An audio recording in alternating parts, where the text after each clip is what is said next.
ഞാൻ ഒരു കാര്യം വളരെ വ്യക്തമായ റാഷിദിനോട് പറയാം. അത് എന്റെ ഇടതുപക്ഷത്തിന്റെ സുഹൃത്തിനോടും വലതുപക്ഷത്തിന്റെ സുഹൃത്തിനോടും ഈ ചർച്ച കേൾക്കുന്ന ഓരോരുത്തരോടുമുള്ള ഞങ്ങളുടെ കോൺഫിഡൻസ് ആണ്.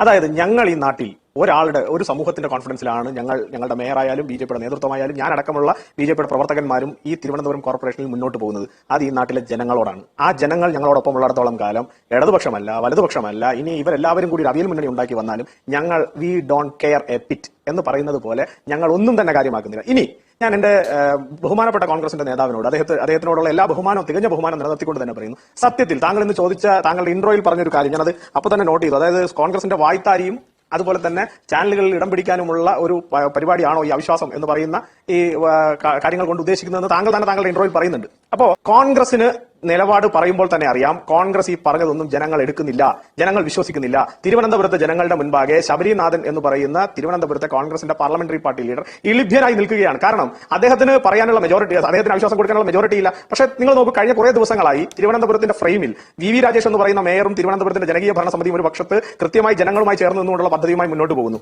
ഇപ്പുറത്ത് ഒരു സമരത്തിന്റെ പേരിലെങ്കിലും എസ് പി ദീപകിനെ പോലെയുള്ള ഇടതുപക്ഷത്തിന്റെ ആളുകൾക്ക് മുഖം കാണിക്കാൻ അവസരം കിട്ടുന്നു. ഈ രണ്ടിടത്തും അധികാരം കിട്ടിയതിനു ശേഷം അധികാരത്തിന്റെ മത്ത് നുണയാൻ വേണ്ടിയിട്ട് സെക്രട്ടേറിയറ്റിന്റെ പരിസരങ്ങളിൽ മാത്രം കാണുന്ന ഖദർദാരികളായ തിരുവനന്തപുരം കോർപ്പറേഷനിലെ കൌൺസിലർമാരായിട്ടുള്ള UDF കൌൺസിലർമാർ, അവർക്ക് ഈ വിഷയത്തിൽ യാതൊരു തരത്തിലുള്ള നിലപാടില്ല. പക്ഷേ അവർ ഈ ഫ്രെയിമിൽ നിന്ന് ഔട്ടായി എന്ന് കണ്ടപ്പോൾ പെട്ടെന്ന് ഈ ഫ്രെയിമിലേക്ക് കയറാൻ വേണ്ടിയിട്ടുള്ള ബദ്ധപ്പാടിന്റെ ഭാഗമായിട്ട് കൊണ്ടുവന്ന ഉണ്ടയില്ലാ വെടിയാണ് നേരത്തെ താങ്കൾ അടക്കം വായ്ത്താരി എന്ന് പറഞ്ഞ ഈ പറയുന്ന അവിശ്വാസ പ്രമേയം എന്നുള്ള ഉണ്ടയില്ലാ വെടി. ഇനി ഞാൻ ഒരു കാര്യത്തിൽ എന്റെ രണ്ട് കോ പാനലിസ്റ്റുകളായിട്ടുള്ള എസ് ബി ദീപകിനെയും അതുപോലെ തന്നെ ശ്രീ ജിൻഡോ ജോണിനെയും ഒരുപോലെ ആശംസ അറിയിക്കുകയാണ്. ഒരുപോലെ അവരുടെ വിശ്വാസം ഞങ്ങൾ നിലനിർത്തുകയാണ്. നരേന്ദ്രമോദി തിരുവനന്തപുരത്ത് വരും.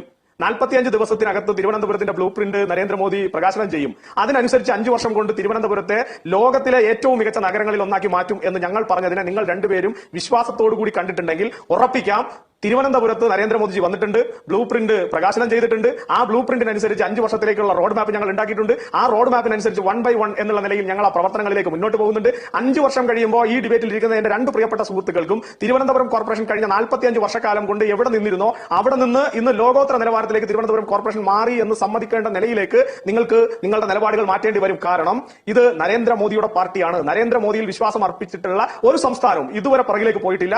അതുപോലെ തന്നെ തിരുവനന്തപുരം മാറും എന്ന് ഞാൻ നിങ്ങളോട് വിശ്വാസത്തോടുകൂടി, നിങ്ങളുടെ വിശ്വാസം നിലനിർത്താൻ വേണ്ടിയിട്ടുള്ള പ്രവർത്തനം ഞങ്ങൾ ചെയ്യും എന്ന് ഞാൻ നിങ്ങളോട് പറയാൻ ആഗ്രഹിക്കുകയാണ്. ഇനി എന്റെ പ്രിയപ്പെട്ട രണ്ട് സുഹൃത്തുക്കളും പറഞ്ഞൊരു പ്രധാനപ്പെട്ട വിഷയമുണ്ട്, കുടിവെള്ള പ്രശ്നം. ഞാൻ ചോദിക്കട്ടെ, കേരള വാട്ടർ അതോറിറ്റി മേയറുടെ കസ്റ്റഡിയിലാണോ?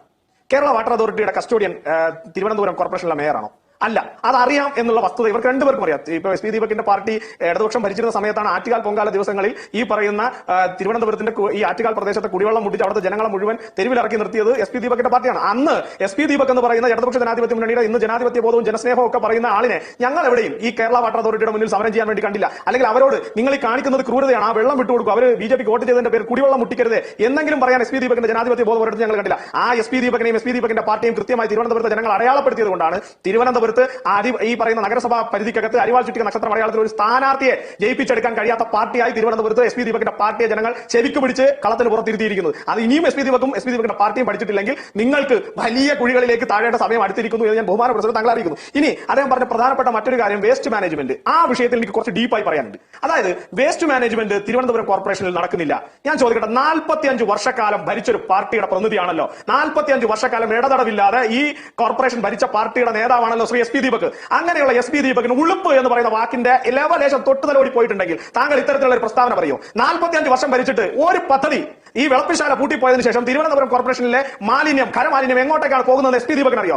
ഈ ചോദ്യം തിരുവനന്തപുരത്തെ കോർപ്പറേഷൻ കൌൺസിലിനകത്ത് ശ്രീമതി ആര്യ രാജേന്ദ്രൻ മേയർ ആയിരുന്ന സമയത്ത് ഞങ്ങളുടെ പ്രതിപക്ഷ പാർട്ടി ലീഡർ ചോദിച്ച സമയത്ത് ആര്യ രാജേന്ദ്രൻ എന്ന് പറയുന്ന നിങ്ങളുടെ മേയർ ആയിരുന്ന ആര്യ രാജേന്ദ്രൻ പറഞ്ഞ മറുപടി തിരുവനന്തപുരത്തെ ഈ വേസ്റ്റ് എല്ലാം പന്നി തിന്നോളൂ എന്നാണ്. അത്തരത്തിൽ ഉത്തരവാദിത്വം ലെവലേശമില്ലാത്ത, ഒരു ദീർഘവീക്ഷണവും ഇല്ലാത്ത, ഒരു വേസ്റ്റ് മാനേജ്മെന്റിനെ കുറിച്ച് ഒരു പദ്ധതി പോലും തീരുമാനിക്കാൻ കെൽപ്പില്ലാത്ത ഒരു നാണംകെട്ട പാർട്ടിയുടെ പ്രതിനിധിയായി 45 വർഷക്കാലം ഈ നഗരസഭയെ മുടിച്ച് കുളം തോണ്ടിയിട്ട് നിങ്ങൾ വന്നിരുന്ന് ഞങ്ങൾക്ക് ട്യൂഷൻ എടുക്കാൻ വന്നാൽ ആ ട്യൂഷൻ കേൾക്കേണ്ട ഗതികേട് ഞങ്ങൾക്കില്ല എന്ന് തിരുവനന്തപുരത്തെ നഗരവാസികൾക്ക് അറിയാം ശ്രീ എസ് പി ദീപക്. ഇനി ഇവിടെ പനി കൂടുന്നുണ്ടല്ലേ?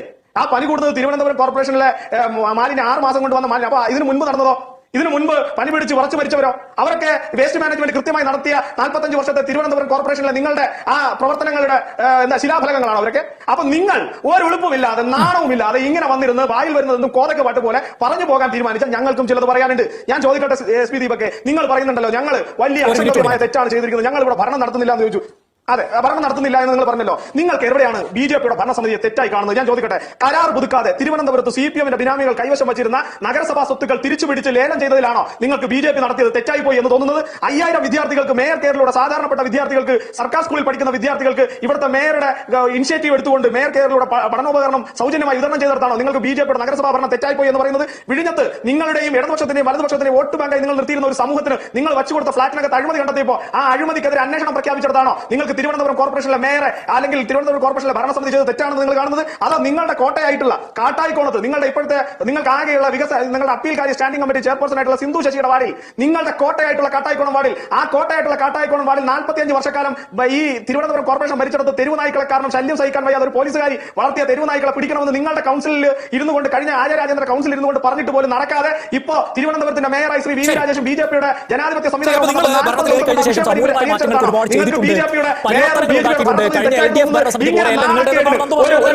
ഒറ്റ പോയിന്റേ ഉള്ളൂ നന്ദു, ഒറ്റ പോയിന്റേ ഉള്ളൂ. ഇപ്പൊ നിങ്ങൾ ഞാൻ കംപ്ലീറ്റ് ചെയ്യാൻ സമയം തരാം. ഒറ്റ കാര്യം, അതായത് ഇപ്പൊ നിങ്ങൾ നേരിടുന്ന ഏറ്റവും പ്രധാനപ്പെട്ട ആക്ഷേപം എന്താണ്? ഇതിനകത്ത് നിങ്ങൾക്കും സിപിഎമ്മിനും ഇടയിൽ ഡീൽ ഉണ്ട് എന്ന് പറയുമ്പോൾ ആ ഡീൽ ആരോപിക്കുന്നവർ ചൂണ്ടിക്കാണിക്കുന്ന ആക്ഷേപം എന്താണ്? ആര്യരാജേന്ദ്രൻ കാലത്ത് പിൻവാതിൽ നിയമനങ്ങൾ, ഇവിടെ ആനാവൂർ നാഗപ്പന്റെ കാര്യം പറഞ്ഞു, അങ്ങോട്ട് കത്തയച്ചും അവിടെ ഇങ്ങോട്ട് കത്തയച്ചും കൊടുത്ത ലിസ്റ്റിന്റെ അടിസ്ഥാനത്തിൽ നിയമിക്കപ്പെട്ടിട്ടുള്ള താൽക്കാലികവും അല്ലാത്തതുമായിട്ടുള്ള പിൻവാതിൽ നിയമനങ്ങളുടെ കാര്യത്തിൽ നിങ്ങൾ ഭരണം ഏറ്റെടുത്ത് കഴിഞ്ഞ ശേഷം എന്താണ് സംഭവിച്ചത്? അവർ അവിടെ തന്നെയുണ്ടോ? അതായത് നിങ്ങൾ പ്രതിപക്ഷത്തിരുമ്പോൾ നിങ്ങൾ കൂടെ ആക്ഷേപം ഉന്നയിച്ചവരാണ്. ഭരണത്തിലേറി കഴിഞ്ഞപ്പോൾ നിങ്ങൾ അവരുടെ കാര്യത്തിൽ എടുത്ത നിലപാടെന്താ?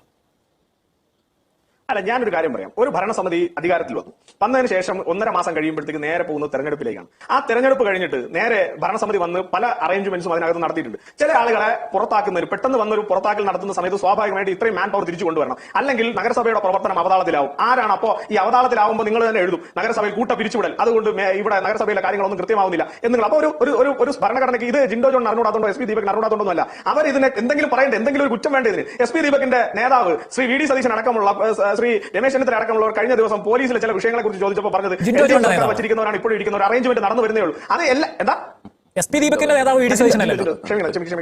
ക്ഷമിക്കണം ജിൻഡോ ജോൺ കോൺഗ്രസ് നേതാവിന്റെ അദ്ദേഹത്തിന്റെ നേതാവായിട്ടുള്ള ശ്രീ രമേശ് ചെന്നിത്തലയും അതുപോലെ തന്നെ വി ഡി സതീശനും ഒക്കെ പറഞ്ഞത് പോലീസിൽ വലിയ അഴിച്ചുപണി നടത്തേണ്ട കാര്യമുണ്ട്, പോലീസിൽ ഇത്തരത്തിലുള്ള ക്രിമിനൽ വരുന്നുണ്ട് എന്ന് പറഞ്ഞപ്പോൾ അദ്ദേഹം പറഞ്ഞത് വന്ന ഉടനെ ഇതെല്ലാം ചെയ്യാൻ പറ്റില്ല, പതിയെ അറേഞ്ച് ചെയ്യുക. അതുപോലെ നമുക്കൊരു റിസോഴ്സ് ഉണ്ട്. ആ റിസോഴ്സിൽ നിന്നുകൊണ്ടാണ് ഈ കോർപ്പറേഷന്റെ ഡേ ടു ഡേ കാര്യങ്ങൾ നടത്തിക്കൊണ്ട് പോകുന്നത്. ആ ഡേ ടു ഡേ കാര്യങ്ങൾ നടത്തിക്കൊണ്ട് പോകുന്ന ആ എനർജി, മാൻ പവർ പെട്ടെന്ന് ഒരു ദിവസം രാവിലെ എല്ലാവരും കൂടെ പിരിച്ചുവിടാൻ പറ്റില്ല.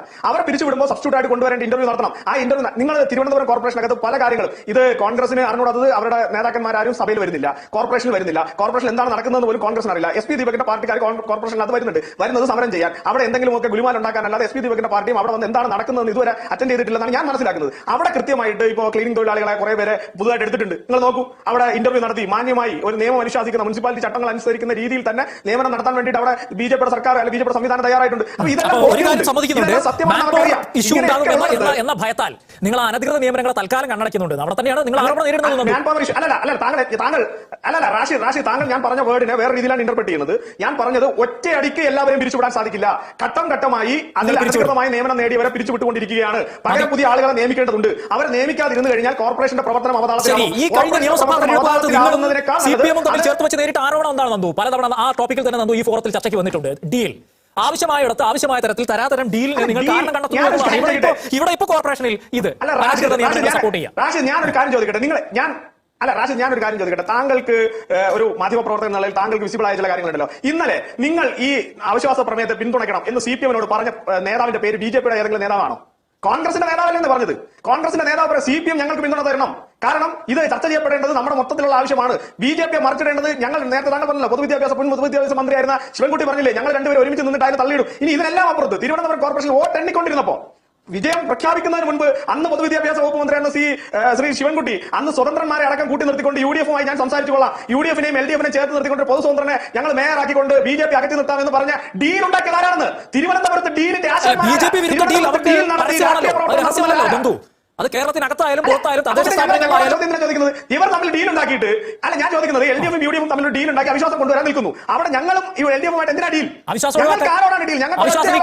അത് കേരളത്തിലെ ജനങ്ങളോടാണെന്ന്. ഞങ്ങൾക്ക് കേരളത്തിലെ ജനങ്ങൾക്ക് അപ്പുറത്ത് ഒരാളുമായി ഡീലിന്റെ ആവശ്യമില്ല. കാരണം ഞങ്ങൾ വളർത്തിയതും ഞങ്ങളെ ഇന്ന് മുന്നോട്ട് കൊണ്ടുപോകുന്നതും ഞങ്ങളെ തിരുവനന്തപുരം കോർപ്പറേഷൻ അധികാരത്തിലിരുത്തിയിരിക്കുന്നതും ജനങ്ങളാണ്. അവരാണ് ഞങ്ങളുടെ യജമാനന്മാർ. അവരോട് മാത്രമേ ഞങ്ങൾക്ക് കമ്മിറ്റ്മെന്റ് ഉള്ളൂ. അവരോട് മാത്രമേ ഞങ്ങൾക്ക് മറുപടി പറയേണ്ടതുള്ളൂ. അവരോട് മാത്രമേ ഒരു ഇന്ത്യ